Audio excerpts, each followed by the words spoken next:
Hello, good morning. My name is Alejandro Ortega. I am a student of 7th semester in the degree in teaching of English for the subject of English semantics.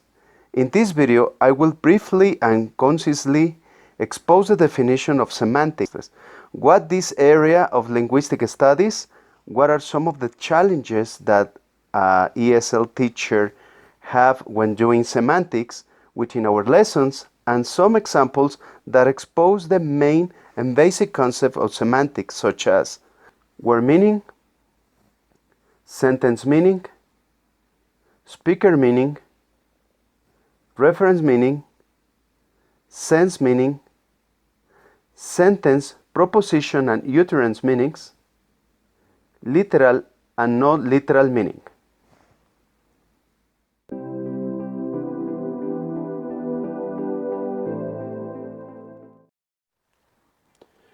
As a starting point, let's listen to the following statement. In case you get hungry, I pack some snacks. Oh, how thoughtful you are! In case you get hungry, I pack some snacks. Oh, really? How thoughtful you are. In case you get hungry, I pack some snacks. Really? How thoughtful you are. In case you get hungry, I packed some snacks. Oh, you did? Oh my God, how thoughtful you are. As we can see, the speakers are using the same words in each of the situations presented. However, we can discern that in each of them, there is a small and perhaps little perceivable detail, such as intonation, the use of discourse markers such as, oh, really?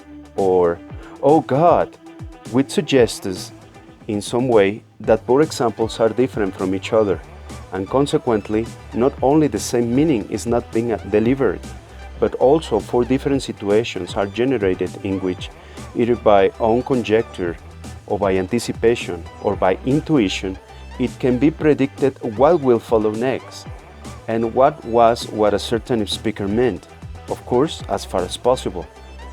Broadly speaking, this idea will be the definition of the most basic concept of semantics, which we can define as the area of linguistics responsible for analyzing, studying, decoding, interpreting, and making known the meaning of the spoken or written message. Since generally, everything that is said or read contains meanings that need to be decoded for the authentic and proper interpretation. A careful analysis of the spoken or written message constantly urges the recipient of this to be attentive to 3 characteristic aspects of semantics. Know what you are talking about. What is it wanted to mean? For this, other linguistic aspects are taken into account, such as intonation, the feeling used in the usage of some particular aspect of the message, as well as non-linguistic aspects such as gesticulation, body movement, gestures, and even body posture while the message is being delivered. And finally, the meaning of the word or phrases used at the time of issuing a message. In this regard, it is necessary that both parts involved in an exchange of spoken or written dialogue know or at least have a correct notion of the meaning of the words used in the formation of ideas, and have a competitive and adequate domain of grammar in order to provide a correct syntactic order.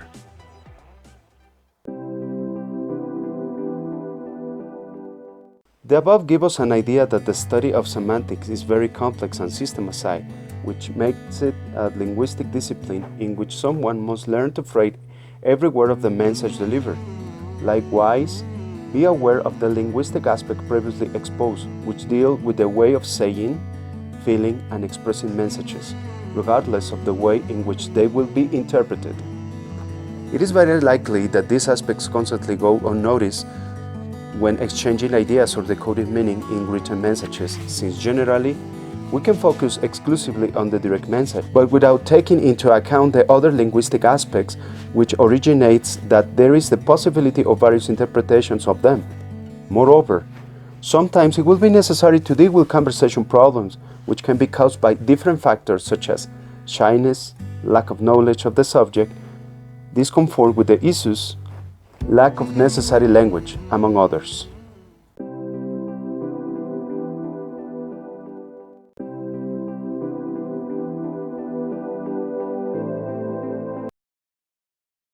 Word can be defined as the articulation of a sound emitted by someone, which carries with it a meaning through which it expresses whatever we feel or think. Its relevance is that by using one or more of them in a sentence, which implies the use of grammatical functions, they have the ability to affect, persuade, or positively or negatively impact personality, mood, or form of thinking of someone.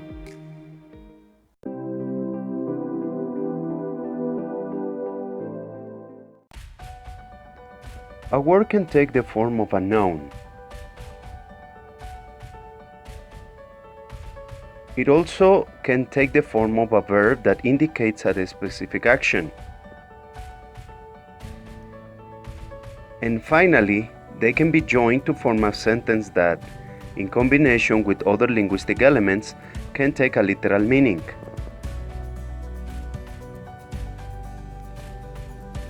So that eventually a positive or negative impact of it will be conveyed to others.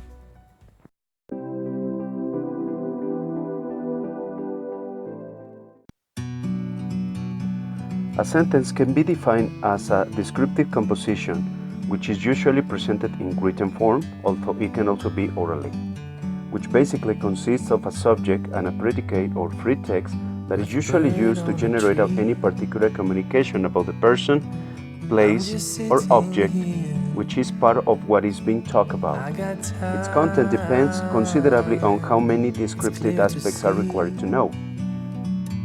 Its relevance is that it offers the possibility of explaining ideas for general or particular descriptive purposes, with which a desired grammatical competence can be achieved through the controlled, semi-controlled, or free practice, depending on the level and writing capacity available.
Speaker can be defined as the communicative figure that conveys the desired message and provides comprehensible input. It's also someone who gathers a considerable number of skills in the use of social language competence that can be resorted to for a more confident communication. Its relevance has to do with knowing how to listen carefully and pay attention to what the other speaker was saying. which implies knowing how to choose appropriate social language or to choose appropriate grammar forms in conversation.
The notation can be defined as the equanimous ability to name things objectively, for which it is required to have the clear concept of some object, animal, or type of people. Its relevance has to do with the ability to name, classify, group it out schematically, depending on the ability to do so according to its importance, preference, impact, etc. To then classify them according to certain inherent aspects but different from each other.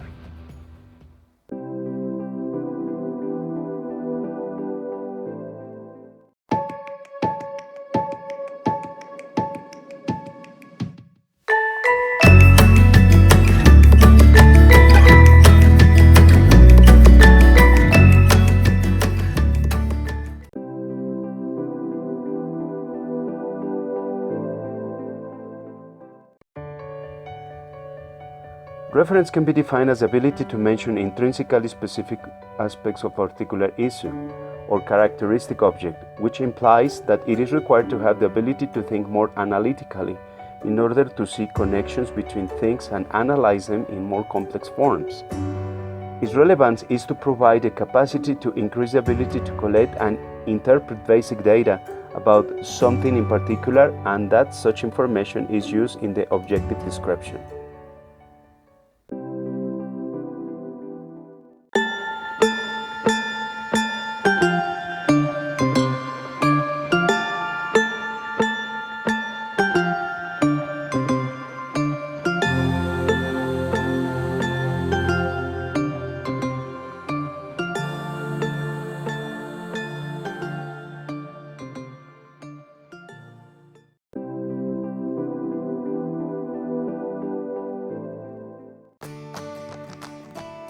Make sense can be explained as the existing correlation in terms of the form, meaning, and use of a word or a number of them with a cognitive network interrelated with other linguistic structures with their respective meanings, which can be referred to whenever it is necessary to carry out an analysis of the coherence, the enhancement, or the impact caused by the issue by some disseminated statement of part of it. Its relevance has to do with the ability to identify and infer the correct use of language, convey the message literally or figuratively correct, point out and avoid overgeneralizations in the application of meanings, among others.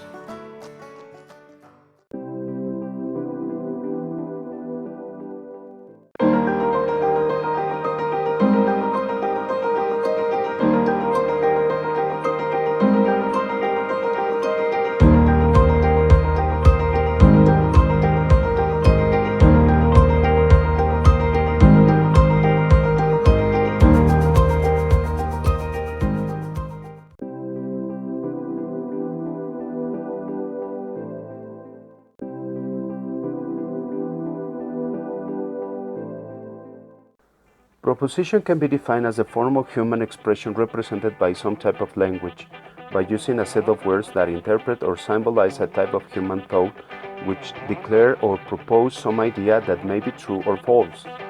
Its relevance is related to the ability to issue one or several ideas or concepts linked together that can generally be used to identify the meaning of something, which depends on the sentence to express them.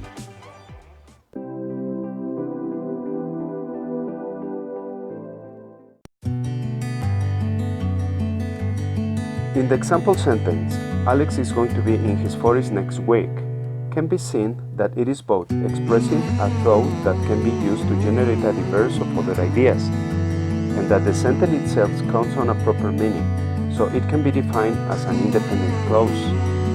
Now, what kind of ideas can be generated from it? Let's use some of the dependent clauses like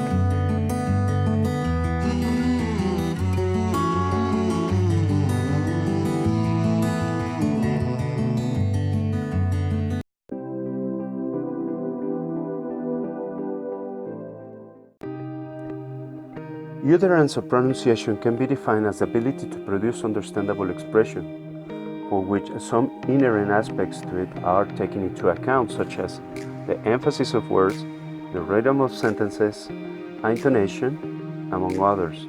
Its relevance is that speaking requires a clear pronunciation. For others to understand, the appropriate rhythm, intonation, and stress in English must be used, as well as be able to articulate key sounds. It is necessary to know how to express oneself clearly, for which knowing the key pronunciation characteristics would be desirable, because if not addressed, might interfere with communication.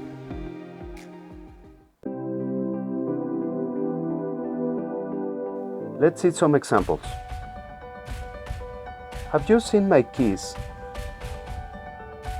Please cease me off with a kiss. I left your money on the table. I left your money on the table. I left your money on the table.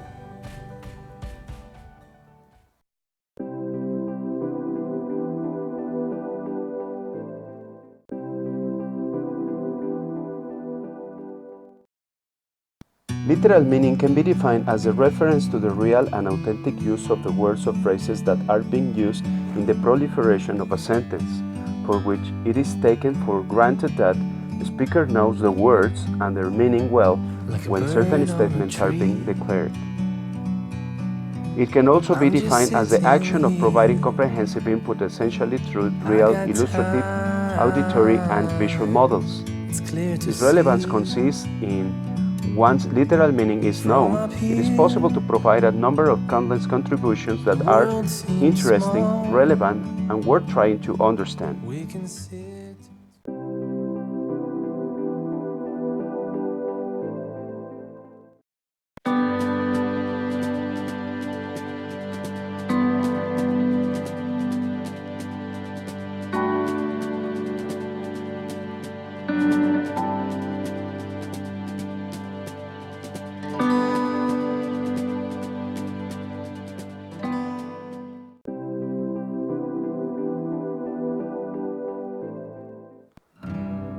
Non-literal meaning can be interpreted as the type of language that is transmitted figuratively, in which some analog or characteristic model similar to the direct main one is used, so that the understanding of an authentic meaning is illustrated and internalized with greater precision.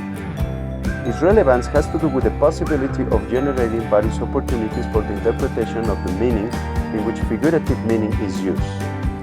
There is also the possibility of posing situations created by oneself in the form of literary figures such as parables and metaphors, whose purpose is to transmit some moral, formative, and meaningful teaching, although indirectly.